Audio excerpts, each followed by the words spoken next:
thinking I had some gas. On the way, we ran into this drunk driver. My dumb ass took a Tylenol like that was finna do something.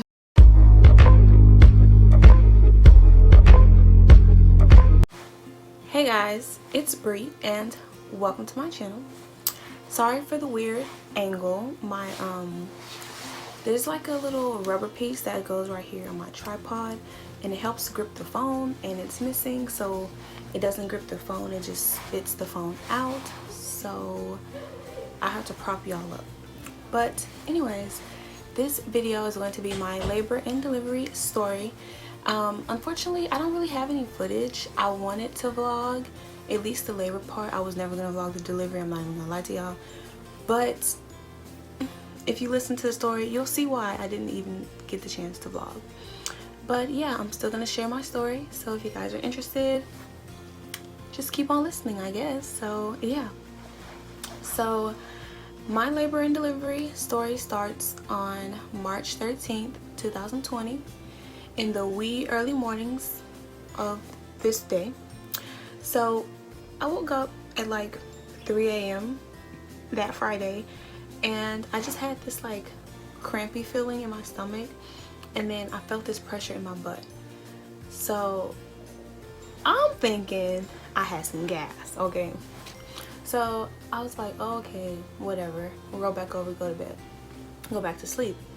I woke up like an hour later, had the same kind of feeling, and then felt that pressure again. I'm like, okay, whatever, go back to sleep.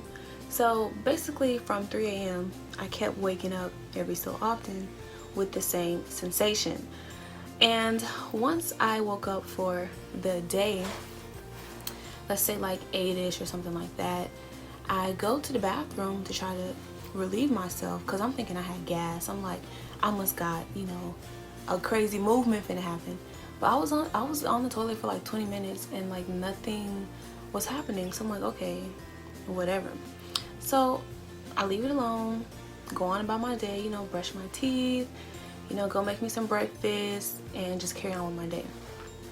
Also, y'all, keep in mind, I was supposed to go to work that night at 5 p.m. Keep that in mind. So I make my breakfast like normal, and you know, I have several hours before I need to leave for work. And at this point I was 39 weeks and 5 days, something like that. So yeah, and just the night before, that Thursday, I actually had a doctor's appointment, and then I went to work literally the day before I went into labor, which is crazy. But yeah, so after breakfast, I'm just kind of in the house doing I don't know what. And at this point, I was actually going for walks outside. I would go outside and just walk up and down my street for like maybe 15 minutes, and then I'll go inside, take a break, go back out, walk up and down the street again. So I was doing this all throughout the afternoon, and the pain, it wasn't even a pain at this point. It was just, it really just felt like gas. Like it was just kind of like uncomfortable, and then I would feel the pressure in my butt, and I was like, okay. So throughout the day went on, it did start, like I started feeling the sensation closer and closer together, and I don't know why I didn't put 2 and 2 together, because contractions get closer and closer together. But y'all, I just thought, y'all, I literally dead ass thought I had gas pains. Like I just thought it was gas. Texting my boyfriend, and I was telling him, I was like, you know, I don't feel like I should go to work today. I'd never miss work, never. That was my first time like not going to work when I was scheduled, since I've had a job since I was 17. This is my first time like not going to work. But I was just like, you know, I just don't feel like going to work. And the night before, like I said, I did work that Thursday. Remember my mom called me, she was like, I don't want you working anymore, like, you know, they got the COVID-19 going around. By the way, if you guys are watching this in the far future, yes, we had a plague hit the nations in the year 2020. Look it up. But anyways, yeah, so mom's like, you know, they got the disease running around, and you're so far in your pregnancy, and what if you go into labor at work and all these things. And I was like, well, what do you want me to do? Like, I don't know when I'm gonna go into labor.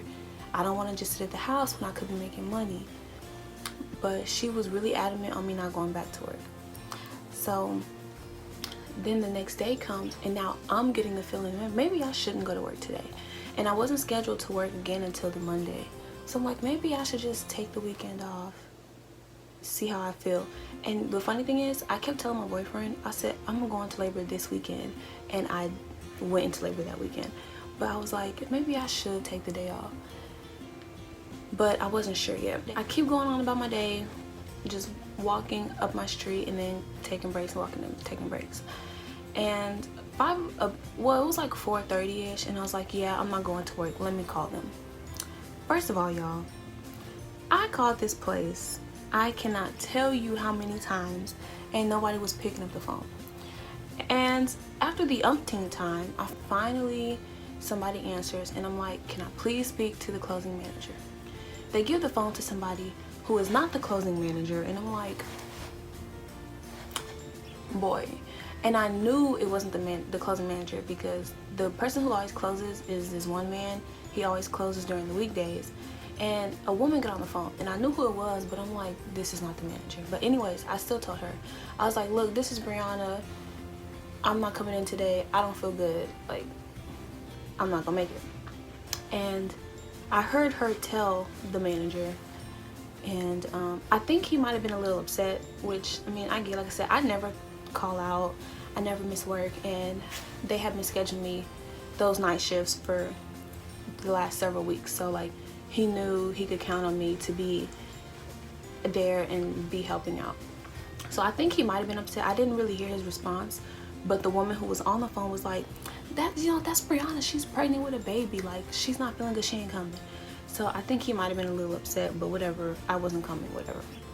So by the time I get in touch with them, it's after 5, and but whatever, I called, they can't say I didn't, whatever. So, you know, sensations definitely started getting more intense, and they started happening closer together, but they were bearable. Like, I wasn't, you know, I could still tolerate them. And when the sensations would rise, I would like kind of move around, like almost like I was like running away from it or something. Like, it was weird.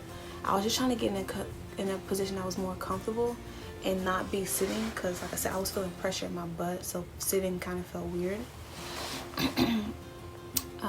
Yeah. So my mom comes home, and she's like, oh, I thought you worked today. And I was like, yeah, I didn't go in, whatever. And I was actually in the living room with my mom. We were watching HGTV. We love that channel. And I was looking at some Burger King coupons, because I was trying to find me something to eat. And my dad was like, oh, you know, I'm gonna go to Dairy Queen if you want me to grab you something. So I'm like, okay, bet. So I got like a chicken tender basket or something like that. He brings it home, and I'm like, yes, food. So I'm over here trying to eat my food, and y'all, I could not finish eating. Like, the sensations were that intense. And like, I couldn't even finish my food. I was just so uncomfortable. Like, I couldn't chew during these sensations anymore. I had to like put my food down. I had to really focus on getting through what I was feeling. So I just couldn't even finish my food. I set my food down and I just laid down. Still couldn't make a movement. So I put on a YouTube channel that I like. I just laid down, got under my blanket, and I was just laying down. And every so often I'll keep getting this sensation, and it wouldn't stop coming. I could not make, you know, I didn't have to go to the restroom, and it was just getting more and more uncomfortable. So maybe around like 9 o'clock or something, I called my mom, because I'm getting really uncomfortable. So I called my mom in my room, and I'm like, Mom, I'm feeling this sensation, like I don't know what's going on. And I think the way that I was describing it, she didn't really think they were contractions, because I kept feeling pressure in my butt. So I don't think she thought it was contractions either, because of how I was describing it. but I was just so uncomfortable. I'm like, something is not right. And she was like, it's probably, you know, just, you know, you're getting closer, you know, you're due any day, you know, you're gonna start feeling uncomfortable. So I'm like, okay, cool. Y'all, my dumb ass took a Tylenol like that was finna do something. I took a Tylenol. I'm like, maybe the Tylenol will help the, you know, cramping until I can pass the movement. Y'all, they just kept coming and coming and coming. So about 10 o'clock, I am really, really uncomfortable. Like, I was like, no, this is not, something's going on. So I come my mom back in my room and I'm like, Mom, this is really uncomfortable. Like, I don't know what this is. I can't use the bathroom. I don't know what's going on. She was like, is it in your back? Where do you feel it? And I'm like, yeah, like, I was telling her, like, yeah, it's in my back, but then I feel the pressure in my butt. She's like, well, let me call my doctor. So I called the number and they start asking me questions and I start feeling a sensation come on. And I should have known because it was like, I would feel it starting.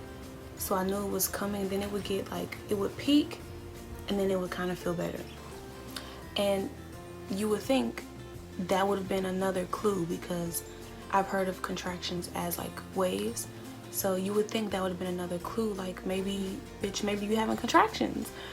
But y'all, it didn't click to me. Like, it did not click to me. I literally had no idea that I was in labor the entire day. So about 10 o'clock, I called back in and I'm like, yo, like something is not right. And at this point, like I said, once I got on the phone, I felt one come and I couldn't even talk to the lady anymore. I like put the phone down, I could not talk, and I could hear her, hello, hello, hello, and I'm like, yo, shut up, like dang. Just people talking during a contraction it irritated me. Like, stop talking, don't speak to me. Anyways, so my mom was trying to tell her, like, yeah, she's complaining about something every few minutes, and the lady on the phone was like, I think you should just bring her in. So my mom's like, all right, let's go. And so it was kind of a little bit chaotic, and I know they were trying to help, but like during the contraction, I just couldn't do anything. I couldn't walk, I can't talk, I can't concentrate. So I'm trying to do as much as I can in between contractions, because when they hit, I need a moment of silence when they hit. And they were coming very close together at this point. So she's like, all right, Portia, find her some shoes, grab your bag. Dear, she goes, tells my dad, dear, I'm bringing her to the hospital. Like, it was go time. So I managed to put on something decent and some shoes. I grabbed my bag in the diaper bag, and I took my blanket with me because, I don't know, it seemed like it made me feel at least a little bit better. And I crawled in the backseat of my mom's car, and she's like yelling at me to put my seatbelt on. And I was having a contraction at the moment, so I'm just like, oh my God, shut up. Like, stop talking to me while I'm having these contractions. But anyways, so I get in the car, get on my seatbelt. My mom starts driving me to the hospital. My dad and my sister were following in my dad's car. This is important later on in the story. But yeah, so we're on the way and we're driving, and every few minutes I start feeling this sensation. And now I'm like moaning through it. I'm like, like I'm moaning through it. And my mom kept telling me, she was like, stop making noise, just breathe in, breathe out. And I'm like, yo, leave me alone. Like, I know she was trying to help, but like, it helped me to make the sound. That's what helped me get through it, okay? The breathing in and out was not getting me through the pain. I needed to make my noise. But anyway, so on the way, we ran into this drunk driver. He was in front of my mom, and we were on the leftmost lane. And so, you know, there's the medium, and then the other side of the road goes the opposite way. So we're driving, and this big green SUV kept driving onto the medium and then getting back into their lane. They did it like 3-4 times. So we're like, oh my goodness, like we gotta watch out. And they did it like one last time. They jumped up onto the medium, and then they tried to overcorrect, and they drove straight across all the lanes, jumped up onto the curb that was in front of the post office, all the way on the right side of the road, and almost hit a pole. And I was like, what in the world? And so like my mom and the other cars, we obviously like stopped driving because this person is doing something crazy and we're not trying to get got. So and then I was like, Mom, let's call the police to make sure that someone checks on that person to see if they're okay, while I'm in labor and I'm worried about other people. And she was like, no, hopefully somebody else will call, we got to get you to the hospital. So I'm like, okay, I hope they're okay. So we're driving, we finally get to the hospital. It's like a 40-minute ride, but thankfully it was 10 o'clock at night, there wasn't any traffic. We got there pretty quickly. So we get there, and the valet people bring a wheelchair to the car. I guess they could tell I was going through it. Yeah, I'd never been in a wheelchair before. I felt like weird. I'm like, I'm not like handicapped, but baby, when them things hit, I was, oh. So they wheel me into the little desk, and the lady was trying to talk to me, and I'm talking until I get a contraction, and then I'm like, oh, I can't talk right now. Yeah. So anyways, I get past there, we go up to whatever floor, and this lady at the desk is like, wow, there's a lot of y'all tonight. And then she's asking for my ID, and then I start getting a contraction, so I can't really talk. And my mom was yelling at me, they need your ID. And I'm like, yo, please stop talking to me, please stop yelling at me. I need to focus on this right now. I can't do anything else while I'm having a contraction. So they finally get us checked in. They bring me into this little waiting room with like, when I got in there was 2 other sets of couples, and they had me fill out, a little piece of paper. And I was in there for like, I had like 5 contractions in there or something. And then a nurse came and got me and brought me to a triage room. So I get to the triage room, and the nurse was like, she had like a little pile. She said, all right, take everything off, put that on, and put your clothes in this plastic bag. So here I am getting butt-ass naked in front of this nurse and my mama. I get in the bed, and I'm getting these contractions, and they strapped these things onto me. There was like 2 belts that they strapped around my stomach. So one of them I think was measuring my contractions, and the other one was measuring the baby's heartbeat. So it was about 11 o'clock by the time we got to the hospital, and she told me, well, she didn't tell me, but like when they were calling all these people, like, oh, we need a nurse from labor and delivery to come down here. There was another lady trying to get me to sign paperwork. I couldn't even finish the paperwork at the time because like I cannot focus when I'm having a contraction. It was a mess. So a labor and delivery person or a nurse came in. They checked my cervix. They said I was already 8 centimeters dilated. Y'all, I was 8 centimeters dilated, and I didn't even know I was in labor. I was in labor the whole freaking day, and I had no idea. That's so crazy. So yeah, I was already 8 centimeters dilated, and the lady that was reading the monitor was like, she's having contractions every 2 minutes. And I was like, yo, really? Like, this is happening? Like, I was like, I can't believe this is happening right now. It happened so freaking fast.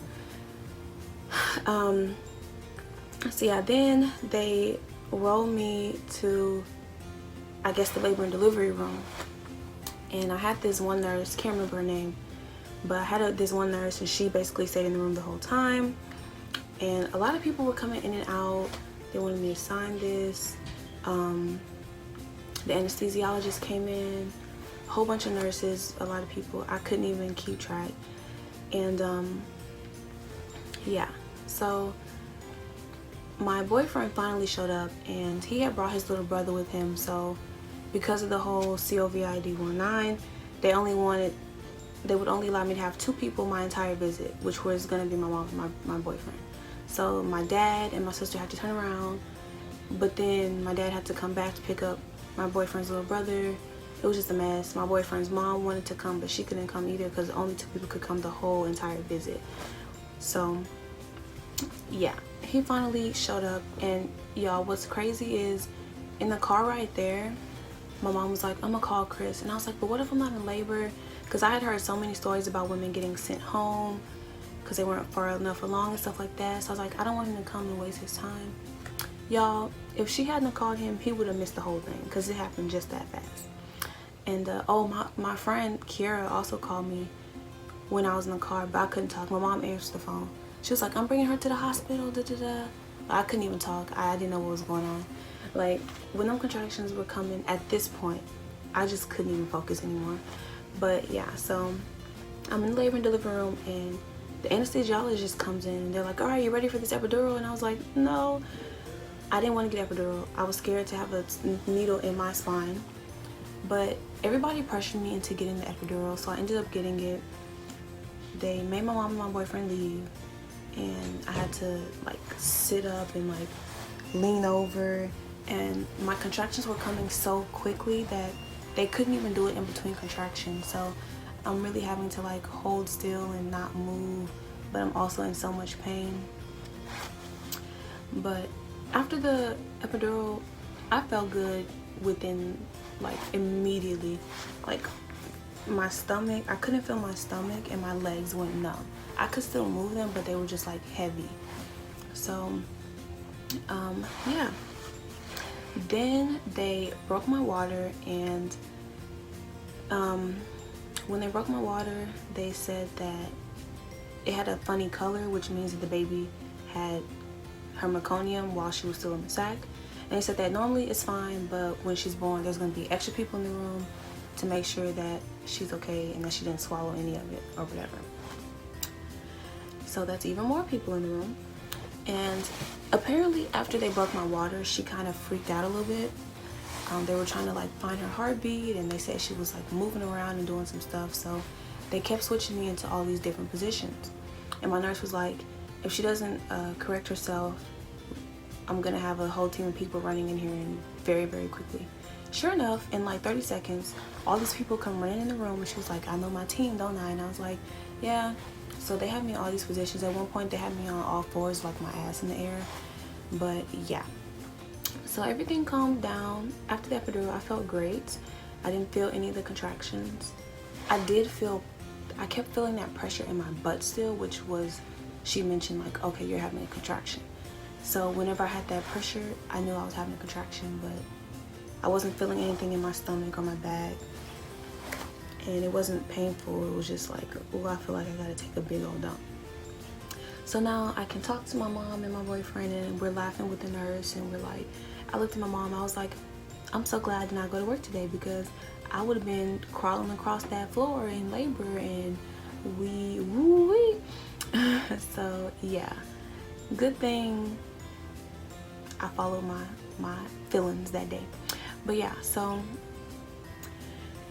I was just kind of laying there for a little bit. I don't know how long, maybe like 30 minutes, I don't know. It happened really quickly. Like I said, we got to the hospital around 11, and by the time she was born, it was 2 in the morning. So it happened very quickly. Yeah, so my nurse asked my boyfriend, like, are you gonna hold a leg? You gonna be up here? So he was like, yeah. She's like, well, come on. So she put my leg into the little holders. She was like, okay, whenever you feel the pressure in your butt, you're gonna push. And she was like, push like this. I'm gonna count to 10. You're gonna do it 3 times for each contraction. Pull your legs back. We're gonna do some practice pushes. So I'm like, all right. So I did like 5 practice pushes, and then she told my boyfriend to press a button. So he presses this button, and all these people come in the room, and my nurse was like, we're ready to have a baby. She only pushed 5 times. And I was like, oh, okay. And then they told my boyfriend, look, the baby has a lot of hair. Do you want to see? And he was over here. And I'm like, oh, okay. Alrighty then. So, yeah. So once the doctor got in there, they pulled out this big light and shined it on my cooter. And they were like, all right, on this contraction, we're gonna push. So I did 5 practice pushes and then like 2 real pushes, I guess, once the doctor came in, and baby was out. Like, it was so fast. And I had heard about people pushing for 3 and 4 hours. So baby I'm not complaining, it happened so quick. She started crying. They wiped her off a little bit later on my chest. My boyfriend cut the cord. I started crying when I saw her. I was like, oh my god, I got a whole baby. Like, and yeah, but it was nice. We did skin to skin for like an hour, 2 hours, and yeah, so while I was doing skin to skin, they were still working down there. The doctor said that I had 2nd degree tears, so she was stitching me up. I knew she was stitching me up, but like I had the epidural, so it didn't really hurt. But yeah, and then they also were delivering the placenta and pulling out the cord and stuff like that. But I was just so focused on the baby, and my mom and my boyfriend, we were all looking at the baby and taking pictures and stuff like that. And yeah, after they finished taking out the placenta and sewing me up, I was just laying with my baby, and then my nurse came. She put like puppy pads or something underneath me, something like that, I guess, to catch the blood and whatever else was coming out. And yeah, so they let me just sit and play, you know, just hold the baby for like an hour, 2 hours or something, and then they started measuring her and stuff like that. My nurse took out my my epidural, and yeah, that's what happened. After that, you know, they just the nurse like helped me to the bathroom so I could use the bathroom and stuff like that, and we ended up moving to the after labor section of the hospital or whatever, so where it was just like me and my boyfriend in a room with the baby, and the baby had her little box crib and stuff like that. So yeah, she was born at 2:02 a.m. on March 14th, 2020, and her name is Zaya Lennox Nevaeh. I know I hadn't said her name yet, and I didn't know how I was gonna announce it, but her name is Zaya Lennox Nevaeh. And yeah, I would show a clip of her, but she's with her dad, but I still might insert a clip or a photo or whatever. But if you guys follow me on Instagram, you would have already seen her. So if you're not following me, you need to follow me on Instagram. And yeah, that's what happened. She was 7 pounds, 13 ounces.